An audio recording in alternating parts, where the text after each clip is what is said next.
वो कौन था जिसने अपनी बेटी को सर्दी से बचाने के लिए रातों रात $2 मिलियन से भी ज़्यादा को आग के हवाले कर दिया और ये कीमत $20 लाख से भी ज़्यादा बनती है। अगर इस शख्स की बात करें तो इसका नाम पैब्लो एस्कोबार, जिसे किंग ऑफ कोकेन के नाम से भी जाना जाता है। इसका जन्म 1 दिसंबर 1949 को कोलंबिया के रियो निग्रो सिटी के एक पुअर फैमिली में हुआ था। यूनाइटेड किंगडम के ब्रुनाई सुल्तान के बाद पैब्लो एस्कोबार दुनिया का दूसरा अमीर तरीन इंसान माना जाता था, जिसकी नेटवर्थ $30 बिलियन बताई जाती है। अगर आज वो जिंदा होता तो उसके वो $30 बिलियन के बराबर होता। इस शख्स के इतना ज्यादा अमीर बनने के पीछे का कारण दुनिया भर में कोकेन और ड्रग को सप्लाई करना था। पैब्लो एस्कोबार लेट 90s के दौर में कोकेन, ड्रग और दुनिया के कई बड़े क्राइम्स का बादशाह हुआ करता था। पैब्लो एस्कोबार के ड्रग सप्लाई करने के नेटवर्क ने इसे हद से ज्यादा अमीर बना दिया था, जिस कारण दुनिया भर में नशे की वजह से अनगिनत लोगों की चालें चली गई और इसका दुनिया भर में कोकेन सप्लाई करने का नेटवर्क इतना ज्यादा पावरफुल था कि जिसकी वजह से अमेरिका में 90% कोकेन सिर्फ एस्कोबार का नेटवर्क ही सप्लाई करता था और इसके अलावा 70 से 80% कोकेन दुनिया के हर एक कोने में सप्लाई करने के पीछे भी इसका ही हाथ होता था। इतना ज्यादा खतरनाक काम के नेटवर्क को ऑपरेट करने के लिए बहामास आइलैंड को यूज किया जाता था, जिसको एस्कोबार ने अपना हेडक्वार्टर बना रखा था। ये आइलैंड ही है जहां से एस्कोबार पूरी दुनिया में अपने एक इशारे से कोकेन को हर कोने में पहुंचा देता था। इस आइलैंड में एक पूरा एयरपोर्ट ही बनाया गया था, जहां पर कोकेन से भरे प्लेन को रीफ्यूलिंग के बहाने से लैंड करते थे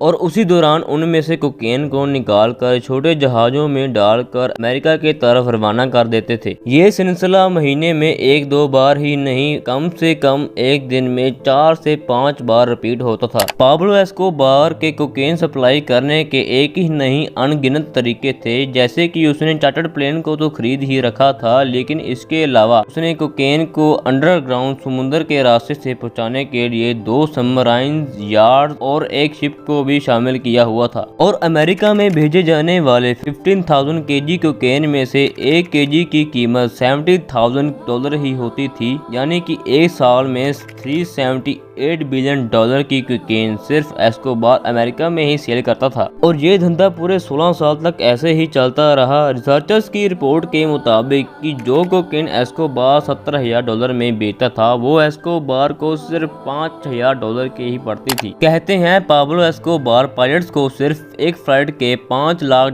देता था। इसके अलावा रिश्वत देने के बावजूद भी एस्कोबार को $60 मिलियन सिर्फ एक दिन के बचते थे, जो साल के $22 बिलियन बनते हैं। और जाहिर सी बात है, इस ब्लैक मनी को बैंक में तो नहीं रख सकता था और हार्ड कैश की सूरत में ही रखता था। और मजे की बात तो ये है, अपने $1,00,000 की गुटियां बनाने के लिए रोजाना $1,000 की रबड़ बैंड आती थी। जी हाँ, रोजाना $1,000 के रबड़ बैंड ही आते थे, यानी कि महीने के $30,000 और साल के $3,65,000 के सिर्फ रबड़ बैंड ही आते थे। एस्कोबार ने अपने लाखों डॉलर के कैश को रखने के लिए इस आइलैंड में बड़े बड़े गोदामों को बना रखा था। यहाँ पर बड़े कंटेनर्स में पैसों को स्टोर किया जाता था। स्टोर किए गए पैसों का कुछ हिस्सा यानी कि 10% या तो चूहे खा जाते थे या फिर पानी की वजह से गल सड़ जाते थे। कहा जाता है पैब्लो एस्कोबार के पास इतना ज्यादा पैसा होने के कारण वो गिर भी नहीं सकता था, जिसके कारण उस कैश को वजन करके पैसों की गुटियां बनाई जाती थी। एक बार तो पुलिस से बचने के लिए पैब्लो एस्कोबार मेडलिन के पहाड़ों में अपनी फैमिली के साथ छुपा हुआ था, जिसके कारण उसकी बेटी को सर्दी लग गई और उसके पास गर्मी पैदा करने के लिए और कोई चारा नहीं था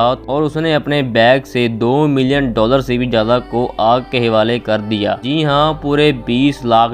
और ये बात एस्कोबार के मरने के बाद उसके बेटे ने मीडिया इंटरव्यू के टाइम बताई थी। और जैसे कि आपको पता ही है, इस तरह की जिंदगी का अंजाम खतरनाक ही होता है। तो 1993 में पैब्लो एस्कोबार की जिंदगी की किताब हमेशा के लिए पुलिस इनकाउंटर में खत्म हो गई। उम्मीद है ये वीडियो आपको पसंद आएगी। इस तरह की और वीडियोस को देखने के लिए इस चैनल को सब्सक्राइब करें और इस वीडियो को लाइक करें।